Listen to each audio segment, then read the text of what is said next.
Milkshake, c'est quoi en fait? C'est 4 nanas, 4 saveurs, un mélange onctueux, sucré, glacé, tout ce qu'on aime. En fait, c'est la crème de la crème pour ton rendez-vous divertissement de la semaine. Bah, tu connais déjà les règles, hein. Installe-toi, prends ta paille et savoure cette douceur spécialement concoctée pour toi. Le thème du jour, People and Gossip, célébrités, stars, people, rumeurs, potins. Tu vas en savoir davantage aujourd'hui. Alors, les amis, aujourd'hui, on va un peu discuter des dramas dans le couple de Jay-Z et Beyoncé. Alors, vous savez, hein, Jay-Z, niveau actualité, il a sorti son dernier album 444 qui est sorti fin 2017 et il y a beaucoup de clips, les paroles sont super deep. Tu vois que c'est vraiment un projet très très artistique, un peu visionnaire comme Beyoncé a fait avec Lemonade. D'ailleurs, on va y revenir. Mais le gros du gros, c'est qu'apparemment Jay-Z aurait trompé Beyoncé. C'est vraiment how dare you. Donc, vous savez, en 2014, il y a eu la vidéo qui a tourné là où Solange était en mode Street Fighter. Elle a sorti son meilleur combo pour taper son beau-frère là.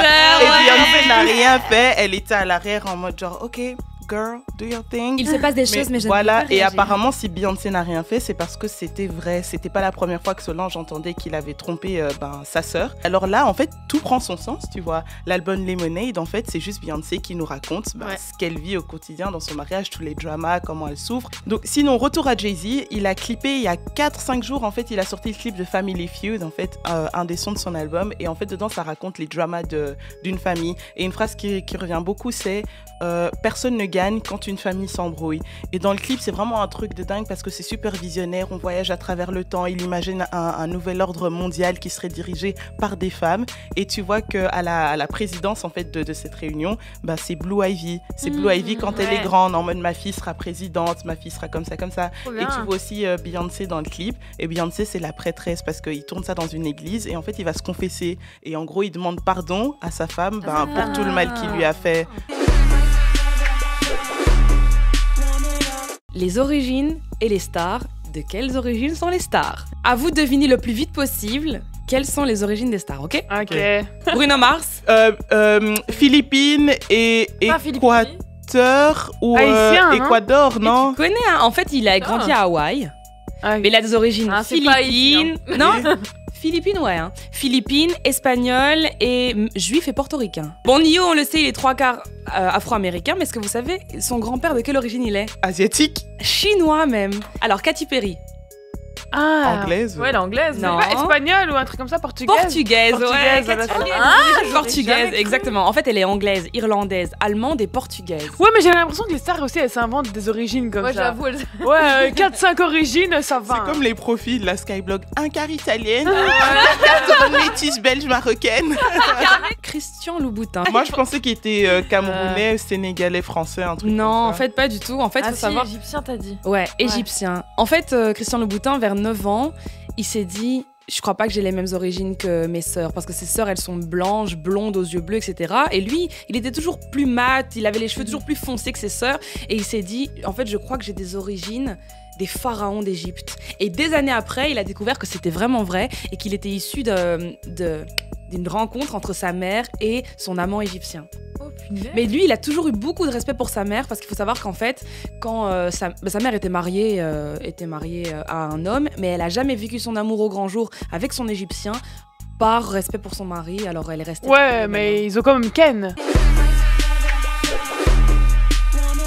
Je vais vous parler de quelqu'un qui est devenu une star à travers sa marque et c'est la marque Fubu. Le créateur de cette marque, c'est Damon John, qui vivait dans le Queens, dans une famille assez pauvre. Et en fait, ses parents ont divorcé à 10 ans, quand lui avait 10 ans.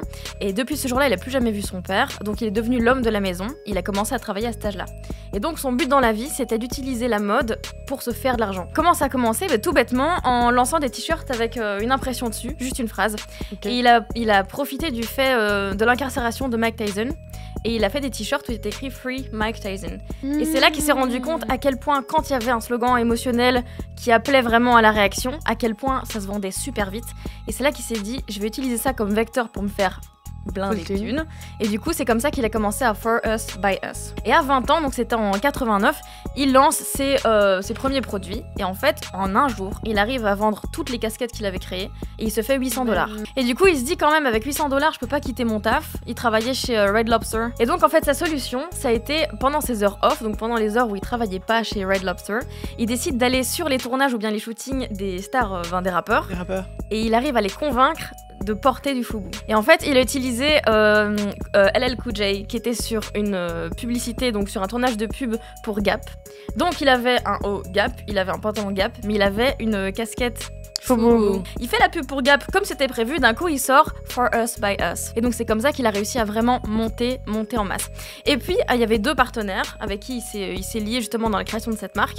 Ils ont été dans un show à Las Vegas et grâce à ça, ils ont réussi à vendre, sans avoir encore rien créé, pour $400 000 de produits.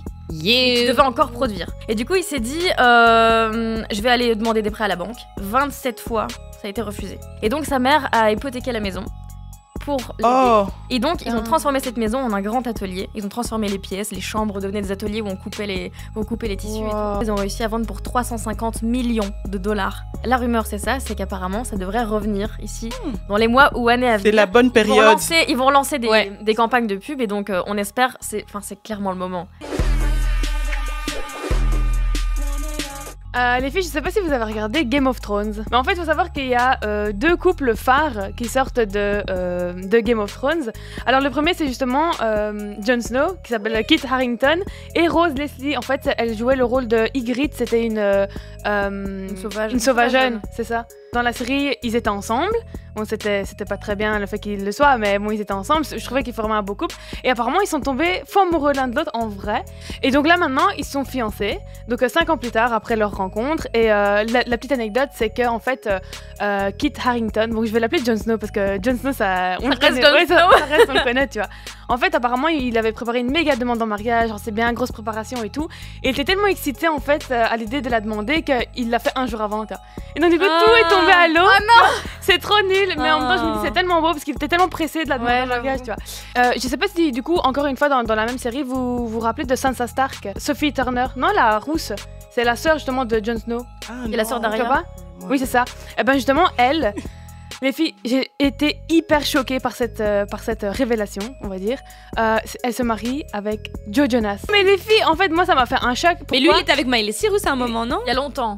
Non, Avec il était Miley, avec Demi non, Lovato. non, Miley Cyrus, c'était Nick Jonas. Ah, Ouais, voilà, non. ouais. Mais en fait, Joe Jonas, faut savoir que c'est l'amour de ma vie. Ok. Il est beau. J'ai grandi avec lui, j'avais des posters de lui dans toute ma chambre, c'était les Jonas Brothers, les Jonas la série, tu vois tout Tu ça. peux pas. Nick. Maxi. Nick, Non, franchement, pas Nick. Moi non, aussi, Joe, c'est Nick. non, pour Nick moi, est c'est plus Nick, mignon. je savais maintenant, Nick, c'est le plus beau des 3. Je savais, pour fallait moi, miser c'est- sur lui depuis le début. Ah, C'est vrai. et même niveau chant et tout ce qu'il fait, c'est Bon, ok, bon, Pas Joe, mal.